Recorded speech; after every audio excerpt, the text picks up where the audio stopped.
We've been down this aisle already. We've never been down this aisle. It's pink. Welcome to Nat'l, a weekly podcast about the celebrations occurring on that specific day. Some we know a little too well, and some we've never heard of. Let's learn something new, eat yummy food, and have a good time. I'm Tour Guide Barbie. Please keep your hands, arms, and accessories inside the car and no flash photography. Thank you. I'm a marriage butt. I'd like to give a very special happy birthday to Barbie. She is 57 years old and hasn't aged a day. Welcome again. Today, March 9th, is National Barbie Day.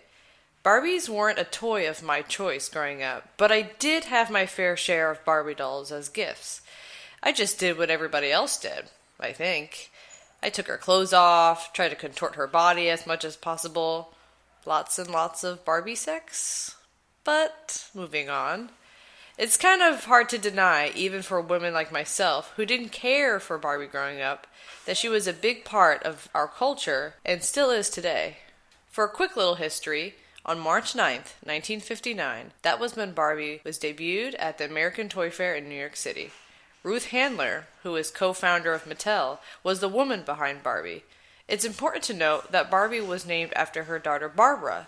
And let's not forget Ken for a moment here. You remember Ken? He was Barbie's on-again, off-again lover, which sounds like an extremely unhealthy relationship. But where is Ken today?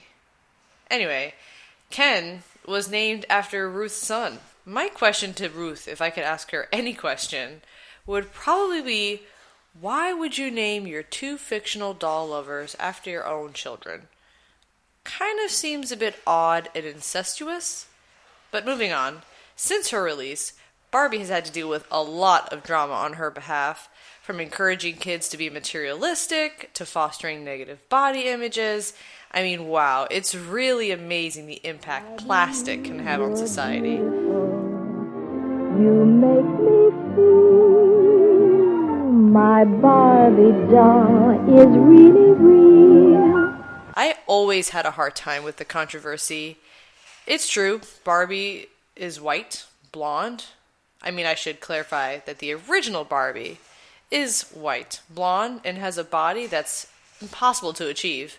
But complaining just kind of gets Mattel to make Barbies with curves and 7 skin tones, to be exact. I mean, does that change Mattel's point of view? Does Mattel even really care? Does that mean that girls are no longer self-conscious? Don't we think that the issue is way bigger than Barbie? I remember when Barbie's portions were reflected to a real-life human scale, and it was so out of whack. But were you surprised? I mean, people went nuts over it.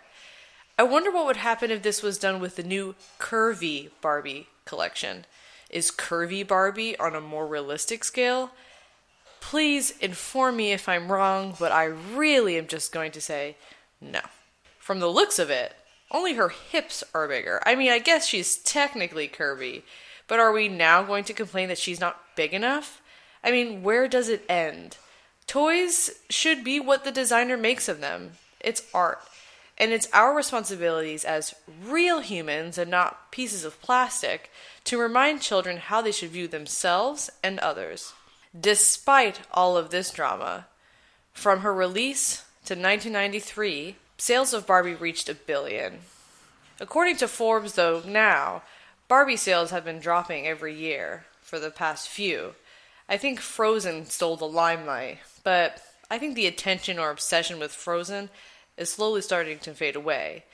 Although, the next obsession tends to be the next Disney movie that comes out. So we'll kind of see what Barbie does in the next few years to really capture our attention. So while researching this episode and wanting to learn more about Barbie, I realized, Barbie.com, when I went on this website, I kind of froze for a moment. Mattel is really trying to step up into the modern world. Hashtag the doll evolves. They are exploiting this evolution of Barbie, as they would call it. And no, just in case you were wondering, I did not make up that hashtag. Their website looks like a social networking site for women. The amount of effort that goes into the marketing of Barbie is astounding. And I mean, this is all toys in general, but, because I was focusing on Barbie in particular, I just kind of dove completely into it. And I'm honestly really impressed. I mean, I haven't kept up with Barbies in decades, so it's been a long time. You know, I don't have children. I'm not often surrounded by children. So it's kind of interesting to almost revisit Barbie. It's kind of as if I met Barbie for the first time. And as I was scrolling through, I kind of can't lie, my heart kind of jumped when I saw that there's going to be a new Barbie available this summer titled Game Developer. I mean, you see what they do? They're trying to spread out and reach everyone. I mean, she kind of looked like she stepped out of H&M with an Apple laptop, but, you know. Then again, even if I was kid me, I probably still would just say, the Barbie, and give me a PlayStation in my hand instead. But I just, you know, I couldn't sit here and lie and say that I wasn't affected by that. You know, they got something there, and I'm very impressed. So, you know, once again, just wanted to say happy birthday to Barbie. I hope you have another spectacular year, and hopefully the drama kind of dwindles down and you could just be whatever you want to be. Hashtag you can be anything. And again, I did not make that up. Thank you, Barbie.com. Happy birthday, Barbie. And thanks for listening. Beautiful Barbie, I'll make believe that I am you.